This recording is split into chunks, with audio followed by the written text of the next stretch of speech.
आपण केबे एमती अनुभव करचंती कि दिन दिन धरी प्रार्थना करुचंती लुह मध्य आखिरु झरुची आपण कांदुचंती किंतु कौनसी प्रकार प्रार्थनार उत्तर मिलू नहीं।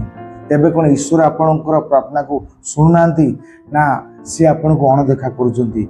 आजिर वीडियो को शेष पर्यंत देखंतु कारण ये वीडियो माध्यम आम जापर कि प्रकृत में परमेश्वर प्रार्थना को शुणती कि शुणती नहीं। जय जीशु ख्रीस्ट। प्रिय भाई और भौणी मैंने प्रभु जीशुकर मधुरमय नाम आपण समस्त को बहुत बहुत स्वागत करुच्ची। आज आम एमती एक प्रश्न विषय जानिबा जहाँ बाइबल संबंधी अटे।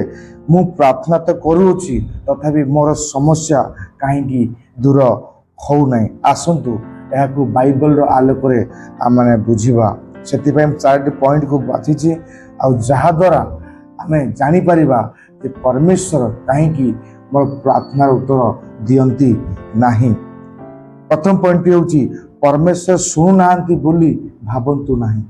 आम तो प्रार्थना करुचु आम निकट गुहारी करुचु जे परमेश्वर प्रार्थना के आम गुहारी की शुणु नांती बोली आम के भाविबा नहीं। जदि हम जेरेमिया 33 पर्व 3 पद पढ़ा ये जगह लिखा जाए जे आम निकट प्रार्थना कर तहिरे आम तुमको उत्तर दबा आउ तुम दुष्कर और महत्व विषय गुड़ाक जाना। यार अर्थ कौन हम प्रार्थना करूँ परमेश्वर प्रार्थना को शुणती से उत्तर दियंती आम के भावानी जे मु प्रार्थना कले परमेश्वर प्रार्थना को शुणुना। आम जो प्रार्थना करूँ प्रार्थनार उत्तर आसबार विलंब हुए आम कदापि भावानी जे परमेश्वर प्रार्थना को शुणु नाहांती। द्वितीय पॉइंट हूँ परमेश्वर को उत्तर सब हाँ नुह। आम जहाँ प्रार्थना करुचु जे परमेश्वर संगे संगे आपन को उत्तर देवे यह केबे आम अपेक्षा करवा नहीं। कहीं जो विषय आम मागुचे परमेश्वर ठारू से विषय जे मो पाई उत्तम हम कि मो पाई भल हम ताहा ठीक नुह। कहीं अनेक समय आम भावु जे मु जहाँ प्रार्थना करुच्ची ताहा मो पाई उत्तम अटे मो परिवार पाई उत्तम अटे हेई परे आपण पाई उत्तम अटे आपण परिवार पाई उत्तम अटे किंतु परमेश्वर दृष्टि ताहा उत्तम नुह।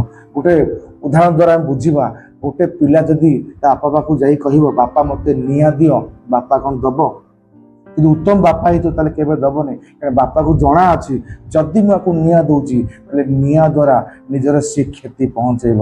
से भाई परमेश्वर पिता से जानती कौ विषय को देले या उत्तम हो कौ विषय देले या भल हम से जानती से किसी किसी विषय उत्तर दियंती ना कारण से जानते जदि मुझे देदेवी ये निजे निजर आउ क्षति पहुँचेब से दियंतनी या द्वारा से प्रमाण करती परमेश्वर आम केते भल पाँच। तृतीय विषय हूँ अपेक्षा करने विश्वास।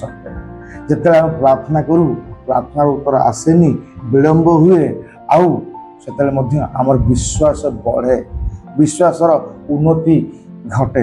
हालेलुया।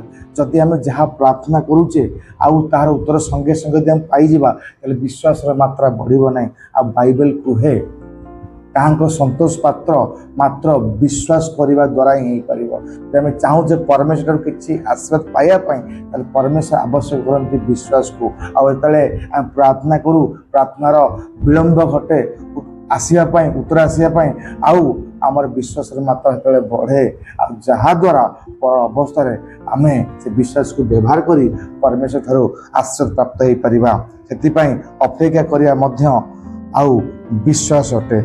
हुए तो आपण यही वीडियो देखुवा समय बहुत कष्ट अच्छा हुए तो आप चाकरी प्रार्थना करुँच हुए तो परिवार प्रार्थना करुँच हुए तो कौन सी द्वार खोलू बोली आप प्रार्थना करुँच। आज हार मानतु नहीं उत्तर आसीना बोली परमेश्वर आपको छाड़ी बोली कदापि भावतु नहीं। अपेक्षा करूँ प्रार्थना करूँ विश्वास रखु प्रभु आप नियंती आशीर्वाद करेंगे। प्रथम जौन 5 पर्वर 14 पद पढ़ा लिखाई परमेश्वर की इच्छा अनुसार आम जहाँ मागी था जहाँ आशा कर परमेश्वर ता दियंती। यही पर आज पर्यंत आपण यह प्रार्थना करी आछंती जे प्रभु मो इच्छा को पूर्ण कर मो प्रार्थना को पूर्ण कर मो निवेदन को पूर्ण कर मो इच्छा को पूर्ण कर किंतु आज यह प्रार्थना कर प्रभु तुमर इच्छा मो जीवन में पूर्ण हो। हालेलुया। यदि आम यही प्रार्थना करवा ताले प्रभु आपण को दया ଆଉ ଆଶୀର୍ବାଦ କରିବେ। ଯଦି ଆଜିର ଭିଡ଼ିଓ ଆପଣଙ୍କୁ ଆଶୀର୍ବାଦ ଦେଇଛି ତାହେଲେ ଲାଇକ୍ କରନ୍ତୁ, କମେଣ୍ଟରେ ଆମେନ୍ ଲେଖନ୍ତୁ, ଆଉ ଏହି ଭିଡ଼ିଓକୁ ଆବଶ୍ୟକ କରୁଥିବା ଲୋକଙ୍କ ପାଖକୁ ଆଉ ସେୟାର କରନ୍ତୁ। ଆଉ ଏହି ବାଇବେଲ ବେସ୍ଡ ଭିଡ଼ିଓ ପାଇବା ପାଇଁ ଏହି ଚ୍ୟାନେଲକୁ ସବସ୍କ୍ରାଇବ୍ କରନ୍ତୁ। ପ୍ରଭୁ ଯୀଶୁ ବହୁଳ ମାତ୍ରାରେ ଆପଣଙ୍କୁ ଆଶୀର୍ବାଦ କରନ୍ତୁ। ଧନ୍ୟବାଦ।